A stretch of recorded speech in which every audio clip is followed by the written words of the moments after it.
How many of you have ever felt like giving up? By a show of hands. Okay? How many of you have actually given up on something? Okay, well, when is it acceptable to give up?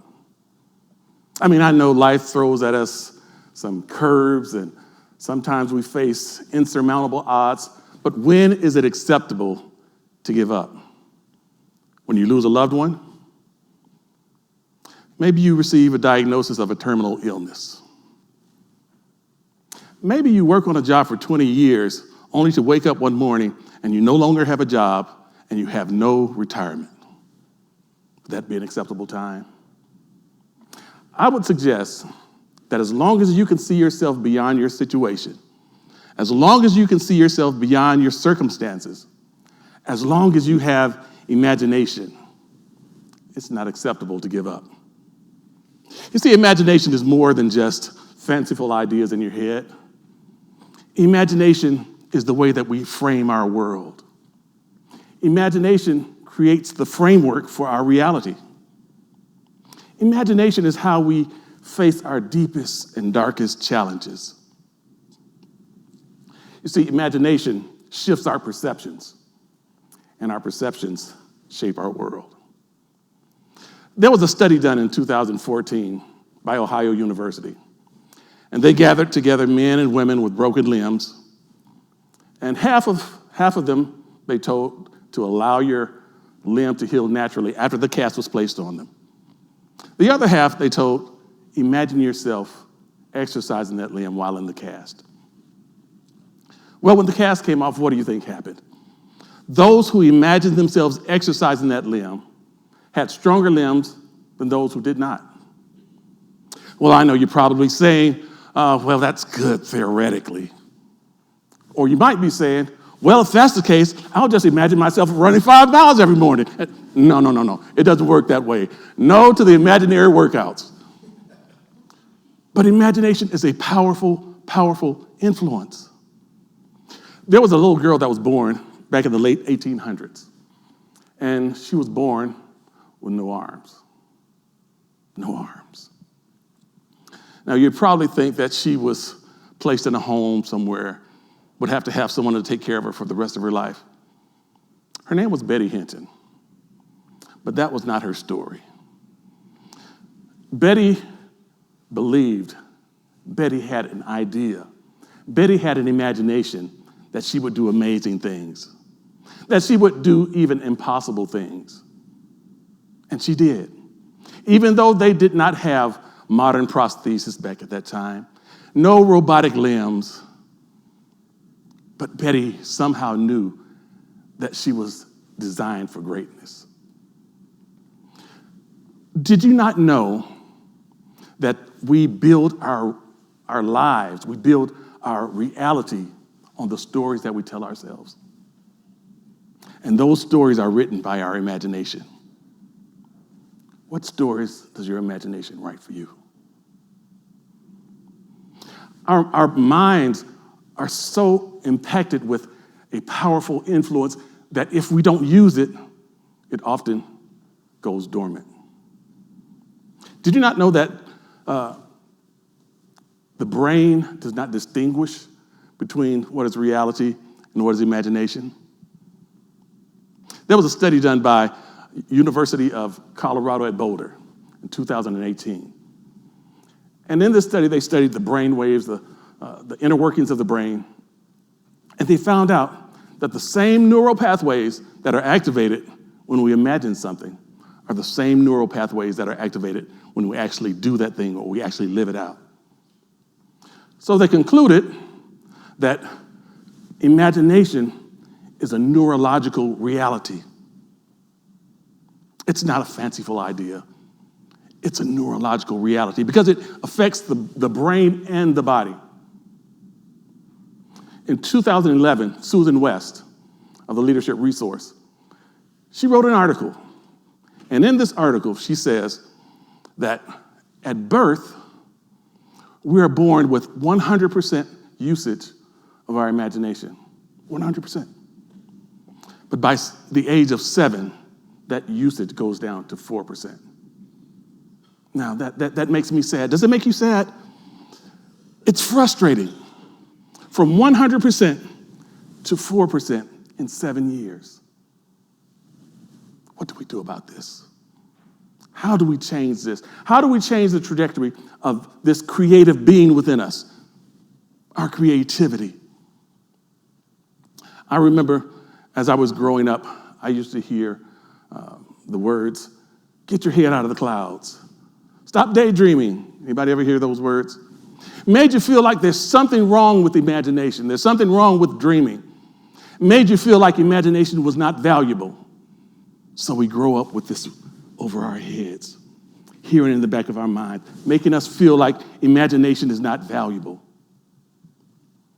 But imagination is how we create our world. Imagination creates the blueprints for our world, for our lives. You know how architects and engineers create blueprints and schematics for things that are to come? Now, what they create, I was an engineer for over 25 years with major telecommunication companies. What is created by architects and engineers is not the thing that's to come. But you can't get the thing that's to come without the blueprints and the schematics. So if we want a certain outcome, we've got to get the blueprints and the schematics in order to build it. And that is what our brain, our imagination does for us. It creates those blueprints so that we can have that future. There was a study done by Adobe in 2014. And Adobe did this study all over the world. Several different countries were involved. And what they found out, 75% of all adults feel that they're not living up to their creative potential. Are you one of those adults? 75%. Why is this? Now, as I mentioned earlier, sometimes we carry these things over our heads from childhood and feel like imagination is not valuable. But it is. You cannot create. Have you ever noticed how fewer and fewer new inventions there are? Fewer and fewer new cures are developed. Fewer and fewer new innovations are created. Where is the imagination? Athletes use something that is called visualization to become the elite athletes that they are. What they do is they imagine or they visualize a particular picture of themselves doing something. Michael Phelps, for instance, the Olympic swimmer, he uses visualization. And what he does, he allows his body to go into full relaxation. And then he swims his race over and over and over, hundreds of times in his mind. So by the time he gets on the blocks, his body goes into autopilot because his brain already knows the race he has to swim. Visualization is a powerful tool, but imagination goes even deeper than visualization. Visualization creates a picture of something that we've seen, something that we expect, something that we have experienced. Imagination, however, delves into those things that we have never seen, we've never experienced, that we do not know of.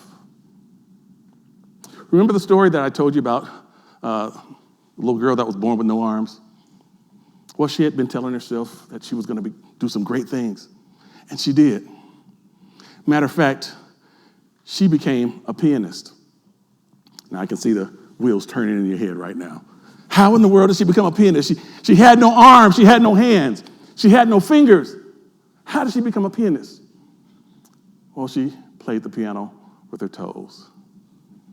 And she became so good that she played all over the South for different events. And that's how she made her living. Now, she had never seen an armless, handless, fingerless pianist, but she had imagined it. And she became what she imagined.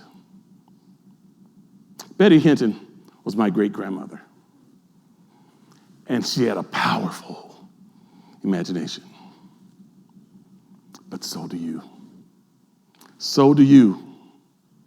It may have diminished over the years. It may not be as strong, but it takes cultivating, strengthening. So how do we get there? How do we get that strong, powerful imagination? Number one, you have to give yourself permission to imagine again. Release those judgments that hang over your head. Those things that you hear in the back of your mind saying imagination is not important. And I don't know where we get this idea that we have to fill every waking moment with something, even though it may not be anything of any value. But we feel like we can't. How many of you have heard the phrase, an idle mind is the devil's workshop? Well, an imagining mind is not an idle mind. Give yourself permission to imagine again. Adopt a what-if thinking. What if we did this? What if? What if our workplace would allow for 1 to 2 hours every day, not to production, but to creating solutions for problems that have not been solved? What if they allowed us to start using our imagination to create new things, new innovations, and not production? Number two, you have to start challenging the status quo. Challenge the things that we have accepted all of our lives. Ask questions. Always ask questions. Ask the why questions. One thing I love about children, and I think it's so amazing, but I've got to admit it's kind of irritating too. Children have such a sense of wonder about the world.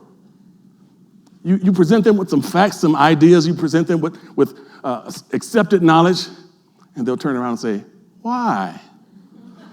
Or as my granddaughter would say, and what else? They don't want the cut and dry answers.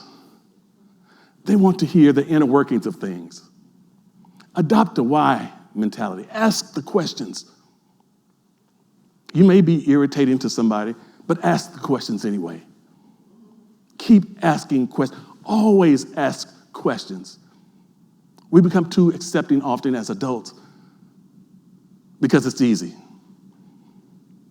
You talk to someone and you present them with information, they nod their head and say, yeah. You don't want to ask questions because it's easier to just walk off and say, okay. Ask questions. Thirdly, you have to get to a place where you can find a place of solace, a place where you can open your mind, a place where you can dream without judgment, where you can think about things and allow it to just roll over in your mind, considering different options and speaking to yourself. You know, actual vocalization taps into our emotions, and our emotions fuel our imagination. Find your place. Wherever it is, find it and use it every time you can. So what I want to leave with you, imagination is not something that we grow out of. It's something that we have to grow back into. What if you used yours? What if you allowed yourself to imagine? What could you create? What solution could you be? So asking the question last time, when is it acceptable to give up? Never, because imagination will always, always, always find a way. Thank you.